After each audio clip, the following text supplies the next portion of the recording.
Hi everybody. So I posted a video about a week or two ago letting you guys know that we were going to be making some decisions and possibly making some changes for fall and Billy's path moving forward with basketball. So I wanted to hop on and I wanted to give you guys a little bit of an update on some of the decisions that Billy has made and that we have decided to support. I know that some of you knew that Billy had expressed some interest in playing tackle football since he started playing flag football. And Billy has made the decision that he is not going to play tackle football and that he wants to focus on improving and developing in basketball. So you guys have seen the videos. We've been taking him to Hoops and Handles in Haverhill, Massachusetts. Shout out to Coach E for running an amazing program and for helping Billy with some of the areas that he is struggling in. What some of you don't know is last travel season, Billy was diagnosed with performance anxiety and generalized anxiety, which caused him to struggle a lot during his last travel season. We have since gotten Billy in with a sports psychologist, and he has been working really hard with the sports psychologist to overcome his anxiety, his struggles with moving on from making a mistake while he's on the court, and for handling losses, pretty much getting him mentally tough. It is our intention to continue with Hoops and Handles until Billy is ready to try out for travel. We need to get him caught up significantly. Now, on to AAU. So, as many of you know, Billy has been with the same AAU program for the last 3 years. He started in 3rd grade and he's now going into 6th grade. And last travel season, myself, my husband, as well as Billy's travel coaches noticed that Billy had kind of backslid a little bit in his skills and development between the 4th grade travel season and the 5th grade travel season. Which was a little bit confusing for me because I'm like, he played spring AAU, he played in a summer league for AAU, and he played fall AAU. Like, he shouldn't be behind. He's not sitting on the couch all day, every day, playing video games. So I was a little confused as to why we were seeing that decline with him and how to fix it. Part of fixing it was tackling the anxiety piece of the situation, which we now have a handle on. And then we needed to move on and find a program that was going to develop him, which we found Hoops and Handles and Coach E, and we're going to continue on that path. I now understand why so many parents have a love-hate relationship with AAU, and I'm going to explain that. And my goal of waiting to post this video was so that I could do it calmly, and I'm hoping I come across calmly. Now, all AAU parents pretty much know and have the understanding that AAU's purpose is not for individual development, player development, skills, training, all of that stuff. AAU is strictly to showcase, right? It's to showcase your talent and your abilities. And if you're looking for development and if you're looking for training, you need to go elsewhere to find it, right? Everybody knows that. I've known that since day one. But after 3 years, I expected to see progress, right? And not only progress in my child, but progress as a whole for the team to understand how basketball works. Basketball is a difficult sport. It is. Part of my reasoning behind so much training for Billy was to expand his IQ, to increase speed, to increase agility, and to work on defense. That's why we're at Hoops and Handles. And I wasn't seeing that progress with AAU. And every single time we walked into a new travel season, it was quite obvious that Billy was plateauing and not improving. Part of my issue with the current AAU program is that it's basically run based on smoke and mirrors, right? For parents who understand the way that AAU works, knows that yes, it's meant for showcasing, right? But at the 5th, 6th, 7th, and maybe even a little bit at the 8th grade level, like, you're not showcasing, right? Because recruiters, scouts, colleges, prep schools, Catholic schools, those recruiters and those scouts basically go to the high school games, right? They don't typically go to the younger kids. So for me, AAU should be about focusing on these younger kids and developing them. So by the time they get to those higher age levels, they're ready, right? Somebody's going to want to come and take a look at them, right? Like, you want them to be ready for 8th, 9th, 10th, 11th, 12th grade. You want to give those kids every opportunity to train and to learn how the game is played. So my issue currently came to a head the last game of this most recent season. We left off on a good note, right? We won a championship. I think that was our second or our third championship, right? A lot of parents would be happy with that. After being an AAU parent for 3 years, I saw the smoke screen. I saw through the smoke screen.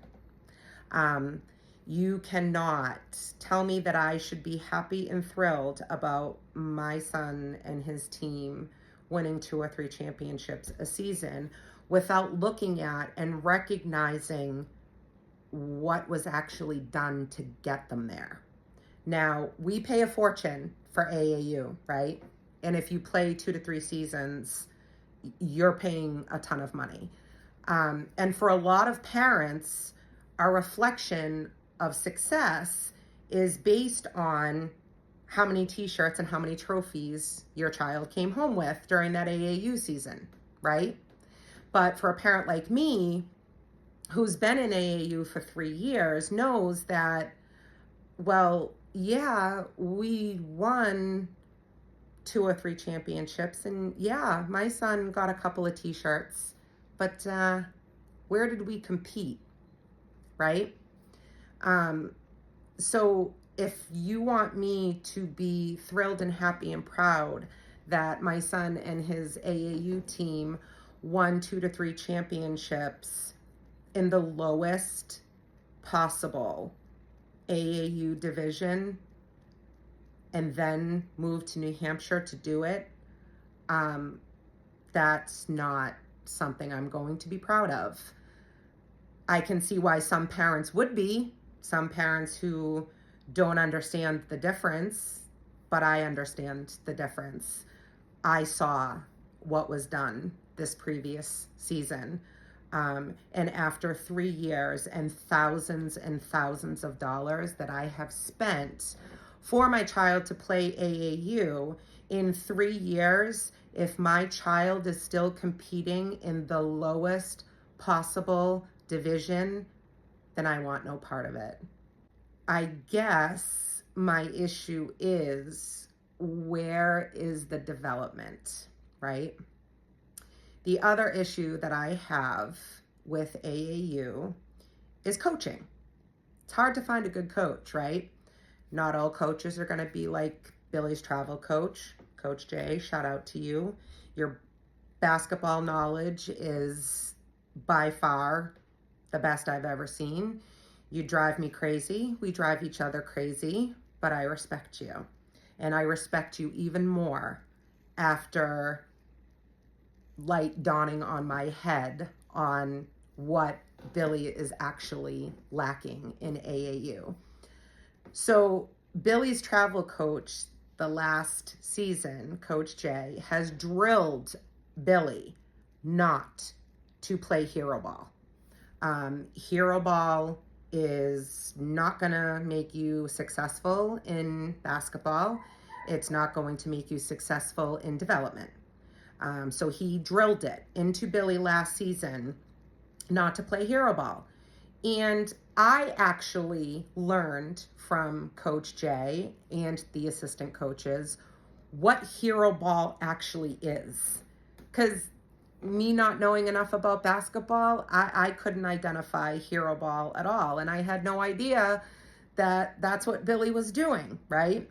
Billy would get the ball passed to him from the point guard. He'd shoot the ball. He'd hit it sometimes, and sometimes he wouldn't. I didn't know that there was any such thing as shooting in motion and putting the ball in motion. I didn't understand any of that. Now, because of Coach Jay, I understand what hero ball is. And I recognize and understand why it shouldn't be played and why Billy's travel coach has drilled it out of him. My issue with AAU and the coaching methods in AAU is I always told Billy going into the AAU season, coming out of travel, do not revert back to playing hero ball. I want you to stick with the methods and the training that Coach Jay has taught you so you are ready to go into the 6th grade travel season with a little bit more of an advantage, right?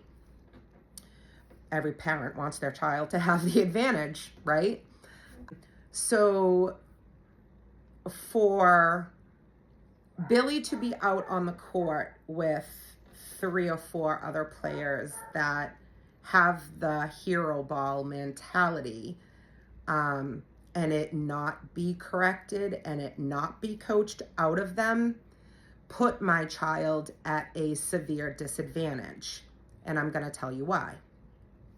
So Billy became, at the very tail end of the season, he became so unbelievably desperate to even get his hands on the ball that the one time he did get his hands on the ball in the second half, he made a horrible decision and he shot the ball. And he was benched. Coach pulled him right out of the game, sat him on the bench. I think maybe he was benched for the rest of the game, but I can't really remember. But Coach benched my child for hero ball and yet left the 4 other kids on the court who play the exact same type of basketball and left them out on the court. So given Billy's anxiety and performance anxiety, I knew that Billy was going to internalize being benched for that as, why is it okay for this player, that player, and this player not to pass the ball? And why is it okay for our point guard to carry the ball down the court to the top of the key and jack up a 3, but yet when I do it, it's a problem? So to hold one child accountable for playing the sport one way and not holding all children accountable for playing sports or playing basketball that way, that's an issue for me. Long story short, we will not be returning to our current AAU program. I am extremely disappointed.